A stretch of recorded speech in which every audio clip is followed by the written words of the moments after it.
Dar un conto a Sabadell. É como lle vou dicir que non, porque no ano 17 xa me convidou, como el dixo, e foi aquí onde eu contei o primeiro conto en público. Así que se eu fose famoso por contar contos, o Xosé sería o meu descubridor. Pero tivo mala sorte. Pois o caso é que, como ainda faltaba tempo, dixen, sí, sin problema ningún.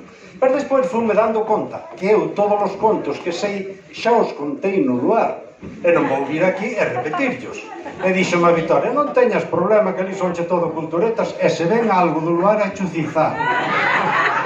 E dixen eu, bueno, home, pode ser, pero sempre hai algún que se cadra viu as escondidas ao luar e non lle vou agora repetir os contos. Entón, dixen yo a Xosé, sin problema ningún, mira, recítarnos unhas poesías. Porque claro, o Xosé, ele é poeta, por certo, a ver cando recita ele. A ver cando recita ele, que no Facebook ben que fai. E claro, ele pensa que como ele é poeta e aquí en Chantada todos son poetas, eu tamén son poeta. O de Chantada é certo, porque eu escoitei que un tal Julio Dabral, que algún por aquí coñece, sei que decía que en Chantada levantas unha pedra e pumba, escapa un poeta, de tantos que hai. E algo debe pasar, porque hoxe pasounos unha cousa rara a Victoria e a min que case non chegamos a tempo.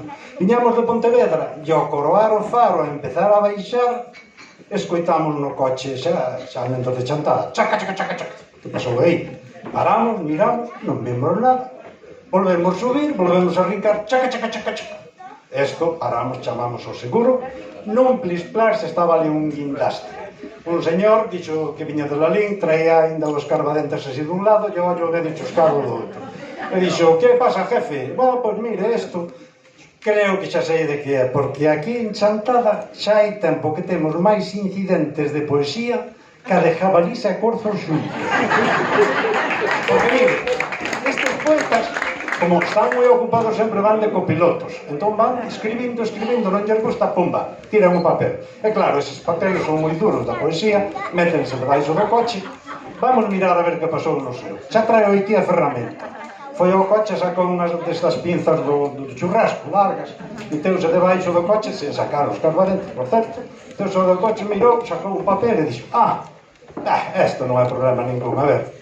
Isto é un pareado, isto non é problema ningún. Mire, outro día chamaronme, viñan uns de Santiago que iban para Ponferrada e metéronselles na transmisión un soneto.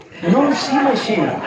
O coche quedou siniestro total, pro desguace e ainda por riba non lle pagan un peso, porque non hai ningún seguro que cubra danos por poesía.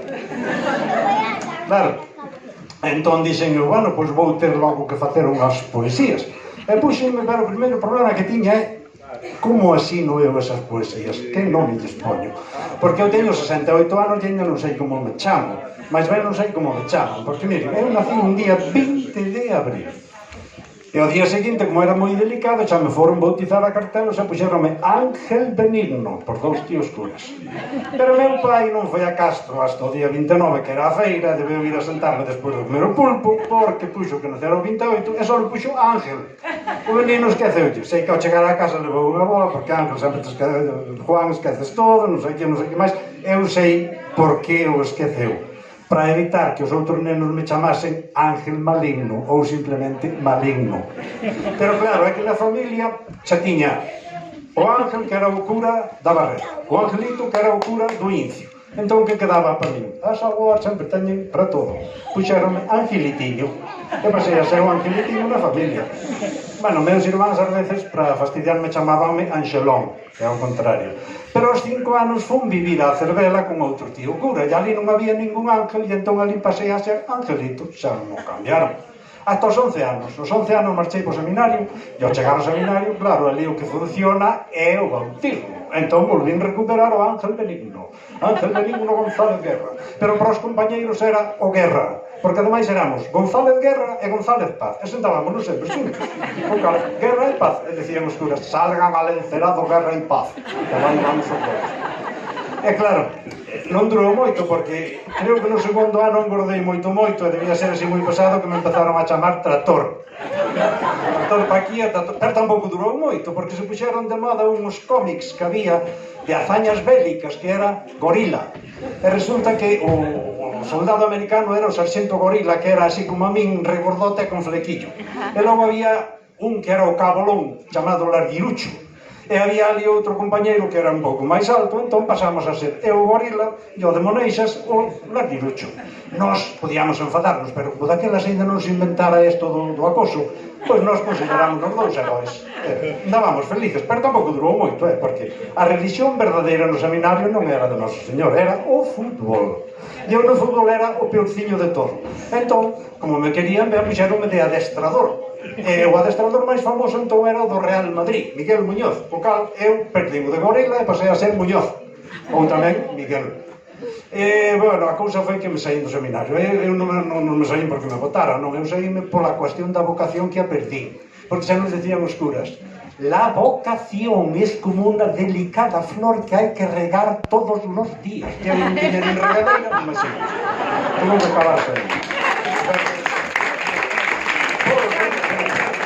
Pero que moito dos nomes é terrible, porque claro, saímos de ali e fui para o colexio universitario e pode dar fe aí en Figueiras que ali pasei a ser Guerra, pero xa perdera o nome, xa me cambiara. Entón eu, para xa vos, seguía sendo o Angelitiño. Para a miña mamá era o Angelito, pero para os meus irmáns e meu pai xa era Ángel, xa era así unha cousa máis importante. Entón, no colexio universitario os compañeros, bueno, Guerra ou Ángel Guerra, eu asinaba entón Ángel González, firma Guerra. Bueno, había ali dúas compañeiras que debía ser que pola moda dos cantantes italianos chamaban Ángelo, pero bueno, eran só dúas. Pero a cousa foi que cuarta e quinto tuve que ir a facer a Santiago, e ao chegar a Santiago ali era galego-portugués. Chego o primeiro día a clase, non se imaginan o galleguistas que eran todos aqueles galleguistas da Nuestra Señora María Santísima. E claro, eu chego, e logo te can ver sendo, eu son Ángel e veño de Lugo. Hola, Anxo! E todos, absolutamente, pero todos, nin que estuveran de acordo. Anxo, Anxo, Anxo. É dicir, que foi aos 21 anos cando me empezaron a chamar Anxo, e puxeron eles, que non me puxen. O que pasa é que non me durou moito, porque acabei galego-portugués e daquelas había que ir facer o servicio militar a Ceuta. Eu tocoume Ceuta regulares. Eu chegar ali, os que fixeron o servicio saben, chamante polo segundo apelido. Entón ali pasei a ser Ángel Guerra. Bueno, eso era por os mandos. Porque para todos os soldados era gallego, gallego. E eu sempre decía, a muchonra, gallego. Falábamos así, yo. Tanto que unha vez o teniente Montes díxeme: hombre, Guerra, no sabía yo que tú eras gallego, cojones. E dixen eu, es que non quería presumir mi teniente. Pero non é así tampouco para todos, porque, claro, fixe un amigo dunhos andalucistas, onde eles eran Cárdenas, e os andalucistas non, eles deciron que para eles eu chamábame Angelillo. Entón era Angelillo, Quillo, Zumu, tal. Pero tamén me fixen amigos duns vascos, e os vascos, claro, como eran averzales, xa me preguntaron o primeiro día como se decía en galego Ángel. E eu dixen, Anxo. E se dixeron eles, hombre, Ancho, el pequeño Anchón. E para eles pasei a ser Ancho. Claro. Pero ben, tamén había uns cataláns, pero bueno, non me acordo. O caso é que acabei o servicio militar, entonces empecé de profesor en Pontevedra. E aí volví a recuperar automáticamente o Ancho. Na máis chegar todos os alumnos, Anxo. Incluso lles preguntei alguna vez, oes, que alcume metedes? E dixo o mío, era ti para que chegamos poñer alcume se xa te chamas Anxo. E foi o que dixeron, normalmente chamábame mestre, porque daquelas interpretábase que mestre era galego e profesor era castelán. Pero non todos, porque ás veces tiñamos exames de libres e viñanse a examinar do título xente así xa que estaba traballando, que necesitaba o título, entón escoitaba cousas como jefe, este bolígrafo está sin gasolina. O outro, jefe, esta pregunta deberon a inventar o demo para a súa mai, porque non hai Dios que entenda. Claro, así, ao final, bueno, acabei xubilando, e xa xubilado estaba un día na casa, tan tranquilo, só o teléfono, era galloso, bueno, que a ver se que iba a botar ali unha má ao lugar. Eu que iba a decir que xa día Victoria, ti o perixel de todas as salsas. Bueno, pois entón fomos alá, e o primeiro programa, moi ben, Anxo González Guerra, filólogo, boa noite. O segundo programa, o filólogo xa desapareceu. Boa noite, Anxo González Guerra. O terceiro programa, o pobre González sempre se perde. Boa noite, Anxo Guerra. E logo xa polo programa 20 ou así, por certo, o Galloso de cabeza estalles perfectamente, como estuvera 20 anos, vayan pensar. Digo porque no programa 20 dime: boa noite, Anxo Pérez. Claro. Pero ben, o que máis me chamaban no lugar, a trixa, todos que andan por ali, é profesor, profesor ou profesor. E mesmo a xente que me topa ás veces pola rúa, para un e dime: permíteme unha pregunta, diga, diga. E usted non será o profesor da televisión? Bueno, xa lle dicía eu ao meu marido: mira, Pepe, como amodemos, ese señor que ven aí non é o profesor do lugar. Así que, profesor, entón penso eu, como asino eu os meus poemas? Porque aínda hoxe estreo o nome. Sí, hoxe estreo o nome. Aí o Xosé puxome no Anxo G. Guerra, que non me tiña utilizado. Encántame, porque eso de G. é moi moderno, verdad?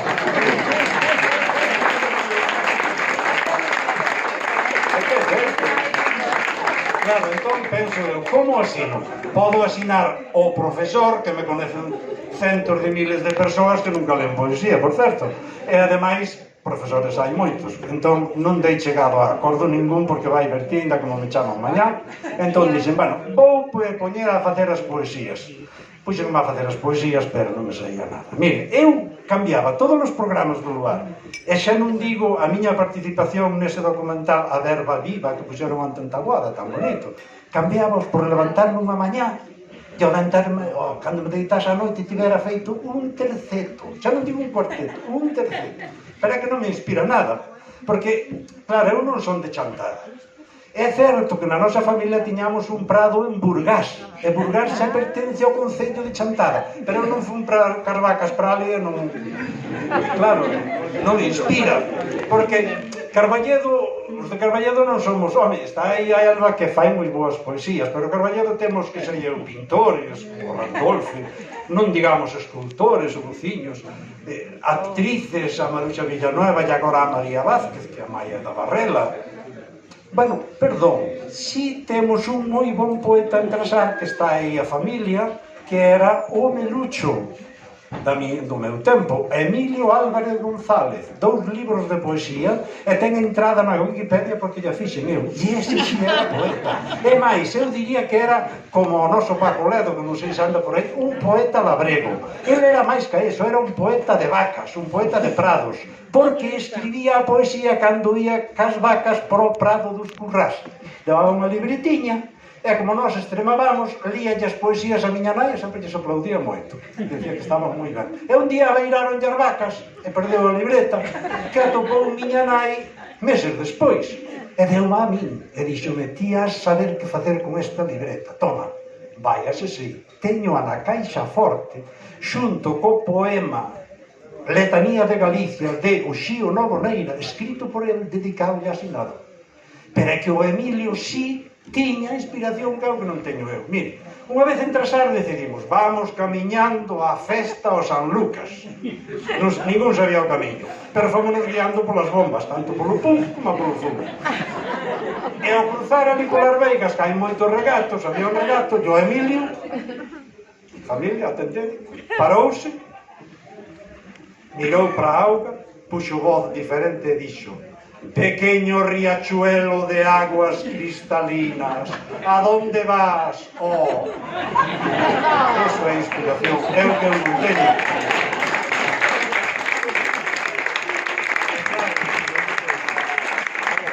Como inspiración non teño, entón dixenlle a Vitera: oi, mira, que acabo de ver xa o cartel de Sabadell e poñen que lle está dedicado a Prisciliano, que era un bispo. Eu, como estive no seminario, que che parece se lles mando un predicote? Xa se imaginan a mirada que ela me botou.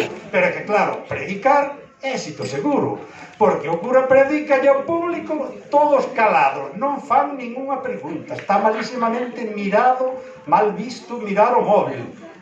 Todo o que diga, todo está ben, ademais, ainda por riba pode che berrar. Eu non sei se lembran que había igrexas nas que na parte de arriba era un pouquiño máis alta, había como un escalón, e poñíanse as mulleres, e na parte de atrás, un pouco máis baixo, os homes.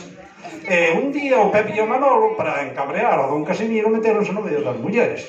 Entonces entra o cura, veos, e dille: Ya saben que en mi iglesia mando yo. Y en mi iglesia las faldas siempre es para arriba y los pantalones siempre para abajo. ¿O son tontos?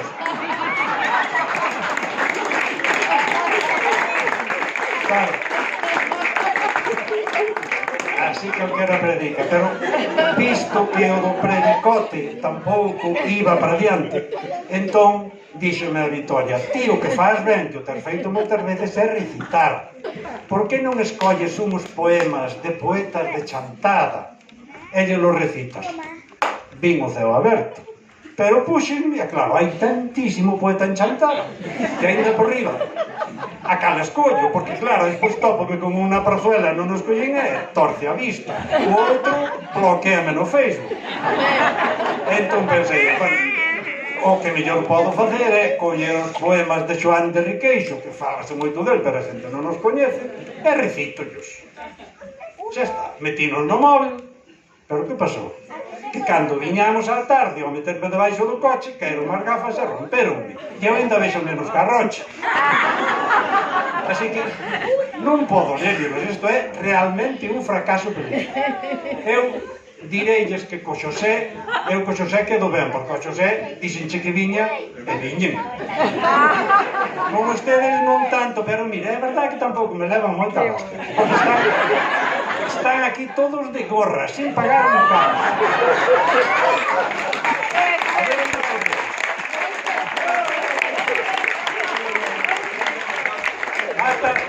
ata aparcaron os coches aí e non deron nin os 3 euros. Na feira de Silleda hoxe é gratis, para hai que dar 3 euros para o coche. Eu xa non digo que traian unha botella de viño, que é o que se fai cando se vai de convidar, porque o viño xa o puxo primitivo e non o ian mellorar. Home, pero unhas saquetiñas de millo para os capor do Xosé é o mesmo, ou non?